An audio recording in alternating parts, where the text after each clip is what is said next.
আসসালামু আলাইকুম। জানিয়ে দেব এই মুহূর্তে হাতে পাওয়া সর্বশেষ ভয়ঙ্কর কিছু আন্তর্জাতিক আপডেট বাংলা সংবাদ। শুরুতেই থাকছে সংবাদ শিরোনাম।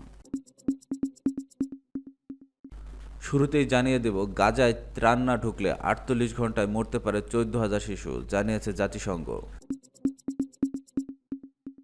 জানিয়ে দেব ইসরায়েলের উপর নিষেধাজ্ঞার হুমকি ব্রিটেন, ফ্রান্স, কানাডার।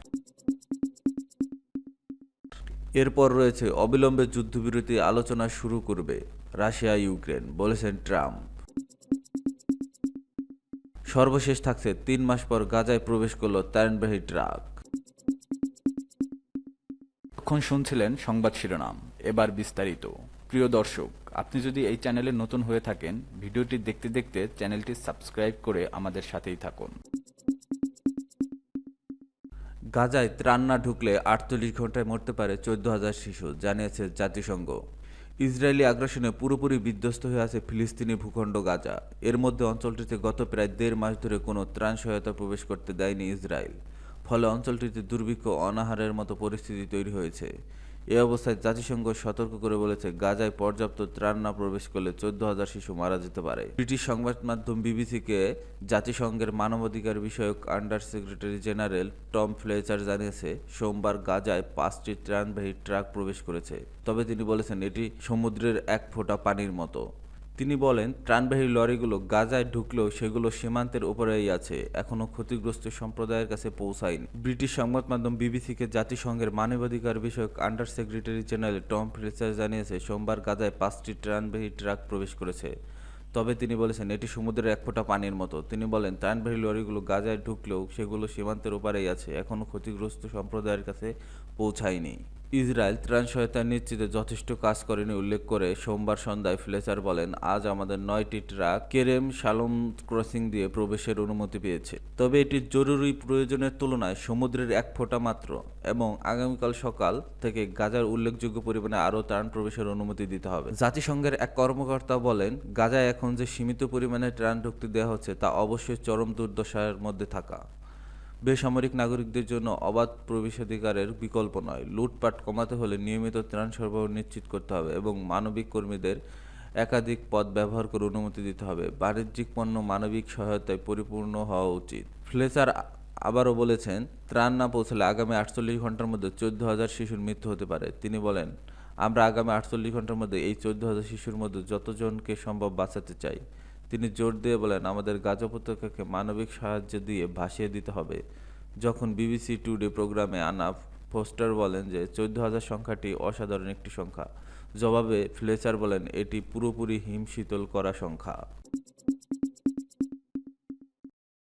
ইসরায়েলের উপর নিষেধাজ্ঞার হুমকি ব্রিটেন, ফ্রান্স, কানাডার। গাজায় নতুন করে শুরু করা সামরিক অভিযান বন্ধ না করলে এবং মানবিক সাহায্য পাঠানোর উপর থেকে নিষেধাজ্ঞা তুলে না নিলে ইসরায়েলের বিরুদ্ধে নিষেধাজ্ঞা আরোপের হুমকি দিয়েছে ব্রিটেন, কানাডা ও ফ্রান্স। এই ৩ পশ্চিমা দেশের নেতারা গতকাল ইসরায়েলের প্রধানমন্ত্রী বেনিয়ামিন নেতানিয়াহুর উপর আরও চাপ সৃষ্টি করলেন। বার্তা সংস্থা রয়টার্সের প্রতিবেদন থেকে এ তথ্য জানা গেছে। ইসরায়েলের সামরিক বাহিনী গত শুক্রবার নতুন করে অভিযান শুরু করে ঘোষণা দেয়। এরপর গতকাল সোমবার নেতানিয়াহু বলেন, ইসরায়েলের গাজার সম্পূর্ণ নিয়ন্ত্রণ নেবে।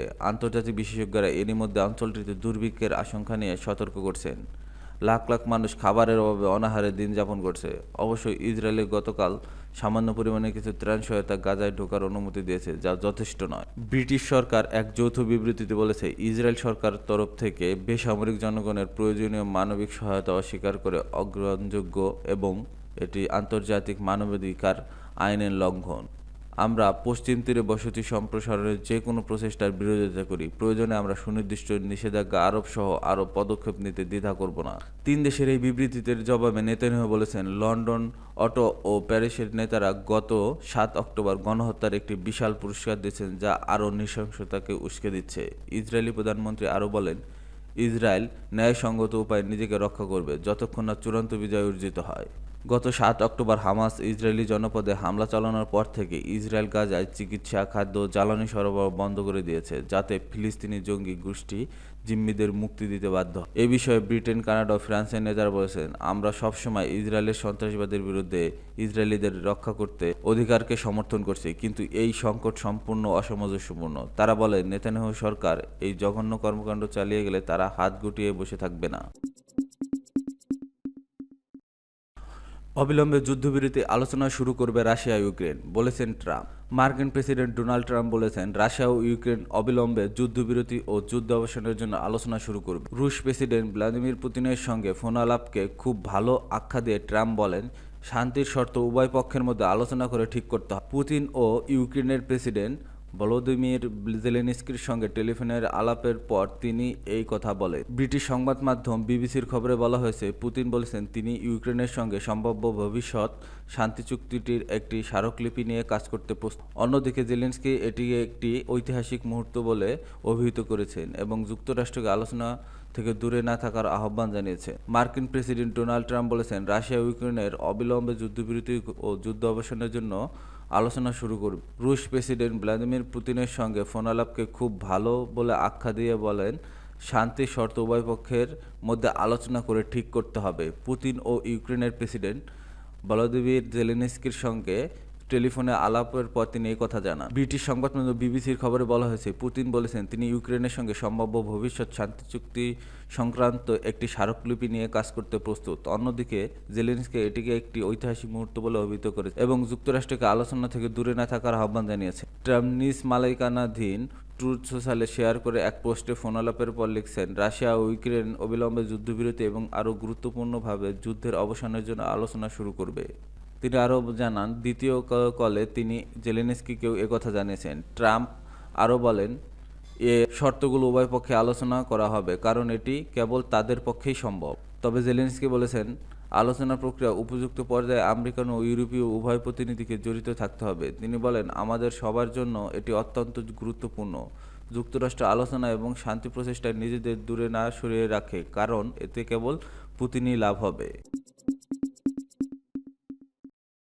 3 মাস পর গাজায় প্রবেশ করল ত্রাণবাহী ট্রাক। অবশেষে দীর্ঘ 3 মাস পর গাজায় ত্রাণ প্রবেশ করছে। গতকাল সোমবার উপত্যকাটিতে ত্রাণ নিয়ে প্রবেশ করে জাতিসংঘের 9টি ট্রাক। আজ মঙ্গলবার জাতিসংঘের ত্রাণ বিষয়ক প্রধান টম ফ্লেচার বরাত দিয়ে এক প্রতিবেদনে এ তথ্য জানিয়েছেন কাতার ভিত্তিক সংবাদ মাধ্যম আল জাজিরা। অনাহারে জর্জরিত গাজা উপত্যকায় ত্রাণ প্রবেশ করতে দেওয়ার এই পদক্ষেপকে স্বাগত জানিয়েছে জাতিসংঘ।